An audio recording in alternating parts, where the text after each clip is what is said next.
Yo, what's going on? I'm Jay Cartere, and this is the Jay Cartere Show Podcast. And in this episode, we're going to be discussing why universal basic income is a great idea. So stay tuned we're going to have a few messages from our sponsors, our lovely sponsors, and we'll get into it. This episode of the Jay Cartere Show Podcast is sponsored by me at growonyoutube.com. If you want to grow your YouTube gaming channel, then growonyoutube.com is the place to go. I just released my new book, A Gamer's Guide to Greatness, which will show you how to grow your YouTube gaming channel and turn it into a business. You can get that at growonyoutube.com/guide. If you want to grow your YouTube gaming channel and turn it into your career, make a full-time living, become a full-time YouTube gamer, actually build a business around it, then this book is for you. If you just want to live off AdSense and become a big YouTuber and be broke, then this book is not for you. It's not for anyone who wants overnight success or anything like that. But go to growonyoutube.com/guide if you think this will be helpful for you. You can see the reviews of happy customers who have purchased the book already and are now using the strategies in there to grow their own YouTube gaming channels. Now, I basically created the book that I wish I would have had when I first started out on YouTube. I've spent a variety of years. I think I started in around 2011, and I did a lot of experiments, a lot of research, a lot of trial and error in order to find out what actually works. So I've distilled all of that and put it into this book, this guide, so you guys can know what works and grow your YouTube gaming channel. I've grown my YouTube gaming channel to over 24,000 subscribers. When this comes out, it'll probably be even more than that. I don't know. It's continually growing. It's always growing, and it's going to continue growing because I know what works. I know what works now, and I've put that in this book to show you what works. And if you want that, go to growonyoutube.com/guide. Now let's get into the episode. So, why is universal basic income a great idea? Now, what is universal basic income? Universal basic income is basically a unconditional amount of money that every citizen would get. So, to cover the base costs that people would get per year. Now, I have a few ideas on how I would want to see it implemented for the best results possible. I also have a few ideas on why certain things may create terrible consequences. And I'm not an economist or anything like that. So if you do have a lot of information or a lot of education in economy, please feel free to comment down below. This is going to be probably a quick podcast, as I did just record one.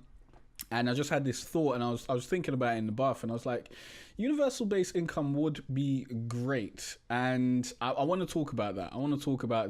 Now, I heavily believe in not relying on the government, not relying on anyone, because I believe that leaves you very, very vulnerable for when the government or that person says, yoink, not anymore, cuz. So I really believe you should be self-sufficient, and you should be focusing on creating systems to make yourself the person who's at the top of the pyramid, so you're not sitting at the bottom of the pyramid waiting for a handout. I believe that puts you in a very, very vulnerable position.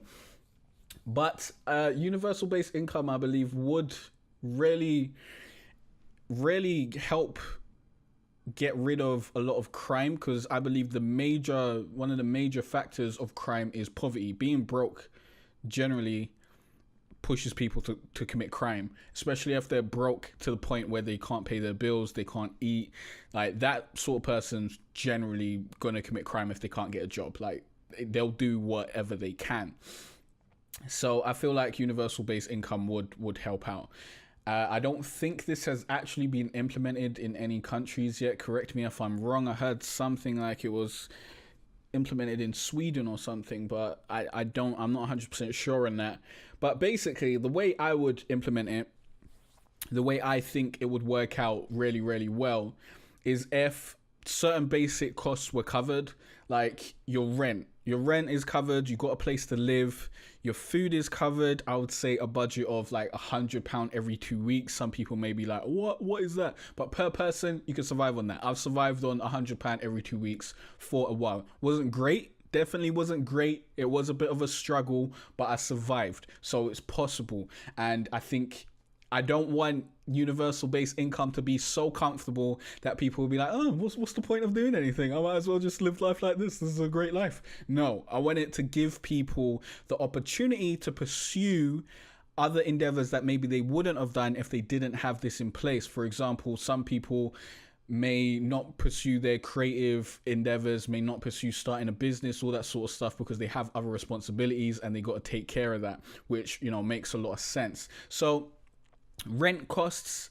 Right now we have housing benefit in the UK, which, you know, it's pretty good. Like when you're on housing benefit, I think the amount you pay is really, really low. You pay like, I don't know, £25 a month or maybe 30. I think it's less than 50 generally, less than 100, which that's good, but I'm feeling like, why would you even want these people to pay anything? Like what's the point? Like generally people who are on housing benefits, they're on other benefits as well. So you're just giving them benefits and asking them to pay a percentage back in order to cover the rent. Like I don't get it. But I would like if, you know, that was covered in full. People had a place to live. That was covered in full. We could get rid of more homelessness. Homelessness is a really big problem. People really need to get off the streets. We really need to help people get off the streets and get into homes. We need more social housing and all that sort of stuff. Having people on the streets is no good for anyone, because it's hard to get from the streets to another, you know, to another place, because you've got less opportunities there. It's harder for you to do many of the things that we take for granted in normal life, especially when you're broke and you're homeless, which people generally are. Like it's hard to eat, it's hard to get access to the internet, it's hard to get new clothes, all that sort of shit.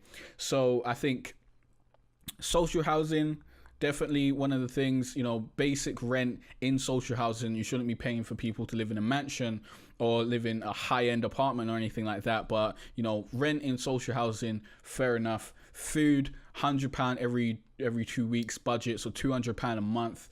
Maybe 300 if we're pushing it, but I think £200 will do it.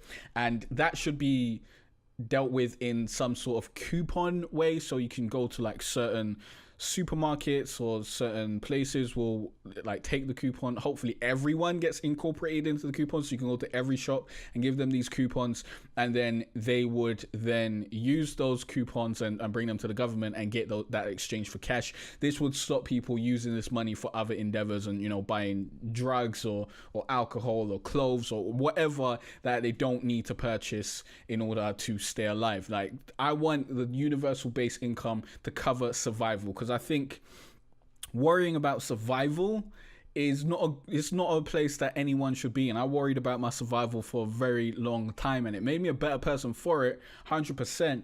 But I don't think that is a necessary evil. I believe we can get away from that, although I do not know the economical ramifications of what this will do. So again, if you know about economy, if you have a little bit more information than I do, then please get involved in a conversation. I do want this to be a discussion, and this is just an idea which I thought was very, very interesting because I've heard about it a few times. So rent, food, and then bills, for example, electric, gas, and internet. I think, should you have a phone? If you got internet, you don't need a phone bill. Like you should be, that should be your responsibility. So internet, gas, phone, I think those are things that gas and electric, not phone, sorry, take that away. Those are things that are very, very important in this day and age. You know, if you got gas and electric, you generally need that to live in the 21st century. And internet is a great resource. It provides a lot of opportunities. So just giving people access to that will really, really help them out. And then on top of that, you should get £50 per month spending money maximum. Now, when I first thought about this and I was like £50, I thought, that's a little bit low. It's a little bit of a struggle. But anyone who wants more than £50 a month spending money for free seems like a slacker to me. Like, come on. You should get £50 maximum so that you can, you know, take care of maybe buying new clothes and certain other things, like certain other maintenance things, maybe get a new kettle or something, and anything else you can save the fuck up or go get a job and go learn how to create an income. Because like, why should the government do all of this for you? Like, you should have the basics covered, so you got survival down, and then everything else should be your responsibility. And that's how I think about it. So yeah, I think £50 would be a good medium, because that even less than that would probably do, to be honest, because you got all your bills paid. Why should you get extra spending money? But I think £50 would be pretty nice. And then I think this formula should encourage people to go and make successes of themselves, like go and either get a job or build a business, or generate some sort of income, because they've already got the basis covered, so they don't need to like super worry and stress about money and stuff. But if they want to live a better lifestyle and they want to upgrade their lifestyle, then they should need to put the work in to attain that. And that's basically what I believe. And there is the thought that implementing something like this would just stop people from working, like some people will just not do anything. But with the system that we've got now, that's what happens. Like with the social system that we have in the UK or in London, because I don't know how it's different around the rest of the UK, but in London at least, you're not encouraged to go work. Like, maybe the job center's a bastard and they'll try and fuck you over any chance that they get. But if you're on like housing benefit and income support and all this sort of stuff, then if you go and start working over 16 hours per week and you get a little bit of money, first of all, I think you get taxed on that. I'm not 100% sure. I've never really held a job myself. So if you know about that, leave it down below. But you'll end up working more and having less money, basically. So it just doesn't make sense. It doesn't make sense to go from being paid to do nothing to putting all this time into something else and being paid less for that. Like, it just doesn't make logical sense.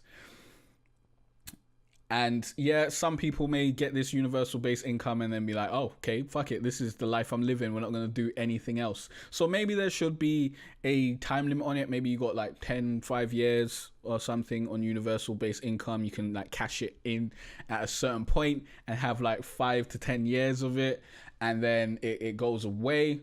Because if you spend 5 to 10 years on this, you should have been able to secure a revenue stream, an income stream.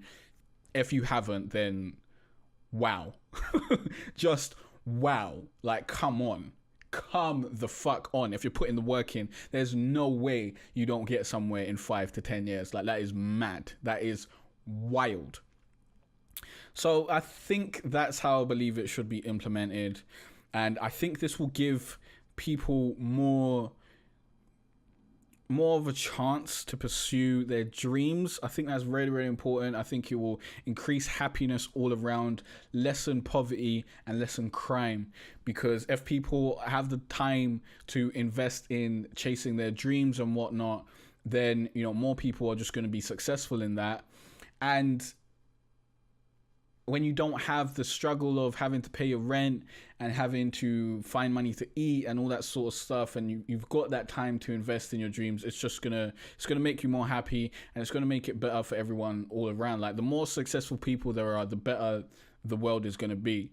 Because like, the toxic people in the world are the people who are resenting their lives because it didn't turn out the way they wanted to, or because they failed and because they didn't get where they wanted to, and now they want to drag everyone down with them. And if we have more people who are successful, there's just a lot more positivity going around. Like, when you're successful and you're working towards something, you generally, or in my experience, you want other people to be successful as well, because you realize it doesn't hurt you, and you want everyone to be successful because you know how great it is. So yeah, I think I've explained that well enough, although, you know, there will still be some skivers. There will still be some people who just won't do anything and who will just use this as an opportunity to live life and to just sit down and play games or sit down and watch TV all day or something like that. So there should be things in place to kind of deal with that, but I think a time limit on it would be good, or maybe have people show that they're working towards something every few months, have them, you know, reports and the emails and some evidence that this is what they're working towards, this is what I'm trying to do, this is what I'm pursuing. As long as they're consistently doing that, then they should be able to get their base universal income for like the next 5 to 10 years. I think that's an interesting proposition. Let me know what you guys think about that in the comments section below. Be sure to rate, review, share, all that sort of shit. And yeah, I'll see you guys in the next episode. If you want to learn how I got over 23,000 subscribers and millions of views on my YouTube gaming channel, then you are in luck. Sign up to this free course right now. Link will be in the card, in the description, and in the pinned comment. Or go to growonyoutube.com/20k SEO course. In this course, you will learn the best way to write your video titles, tags, and descriptions to help you rank on the first page of YouTube. It's simple when you know what to do. I'll also show you a hack that will help you choose the right key phrases and help you create videos that can rank and get views no matter what game you play. Stop struggling to grow your YouTube gaming channel and start doing what works. Click on the link in the description or go to growonyoutube.com/20k SEO course. This course will not be up forever, so get in there as soon as possible. I hope to see you here soon, and I wish you the best of luck on your journey of turning your passion into your career. It's been a cold winter and it's lasted far too long. So all this warmth I share with you